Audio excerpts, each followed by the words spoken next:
بسم اللہ الحمدللہ الصلاۃ والسلام علی رسول اللہ اما بعد۔ کل قیامت والے دن ایک ترازو کو نصب کیا جائے گا جس کے ایک پلڑے میں نیکیاں اور دوسرے پلڑے میں برائیوں کو تولا جائے گا۔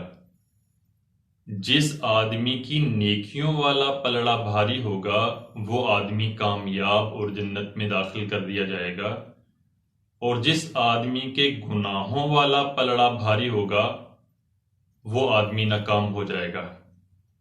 اللہ سبحانہ و تعالی اس ترازو کو سیدنا جبرائیل علیہ السلام کے ذریعے نصب کروائیں گے۔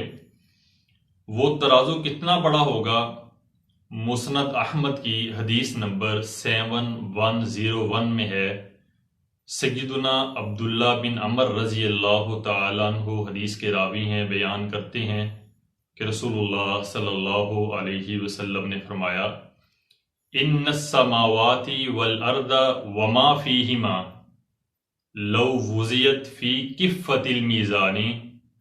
رسول اللہ صلی اللہ علیہ وسلم فرماتے ہیں، کل قیامت والے دن جو ترازو نصب کیا جائے گا، اس ترازو کے ایک پلڑے میں اگر ساتوں کے ساتوں آسمان اور زمین اور جو کچھ آسمانوں اور زمین میں ہے اس ترازو کے ایک پلڑے میں رکھ دیے جائیں، تب بھی ترازو کا ایک پلڑا مکمل طور پر نہیں بھرے گا۔ رسول اللہ صلی اللہ علیہ وسلم نے اپنی امت کو ایسے بہت سے کلمات سکھائے ہیں جن کے پڑھنے کی وجہ سے اللہ سبحانہ و تعالی کل قیامت والے دن بندہ مومن کے نیکیوں والے پلڑے کو مکمل طور پر بھر دیں گے۔ ان میں سے ایک عمل صحیح مسلم کی حدیث نمبر 534 میں ہے، سیدنا ابو مالک الاشعری رضی اللہ تعالیٰ عنہ بیان فرماتے ہیں کہ رسول اللہ صلی اللہ علیہ وسلم نے فرمایا، الحمدللہ تملأ المیزان، الحمدللہ میزان کو مکمل طور پر بھر دیتا ہے۔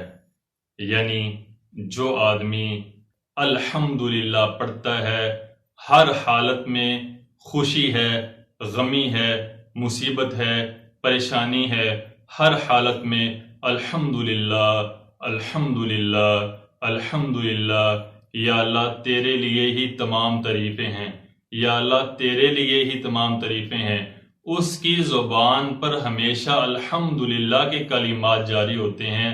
کل قیامت کا دن ہوگا، اللہ سبحانہ و تعالی اس آدمی کے نیکیوں والے پلڑے کو مکمل طور پر بھر دیں گے۔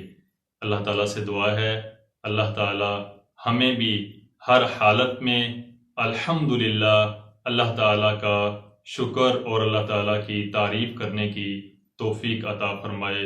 والسلام علیکم ورحمۃ اللہ وبرکاتہ۔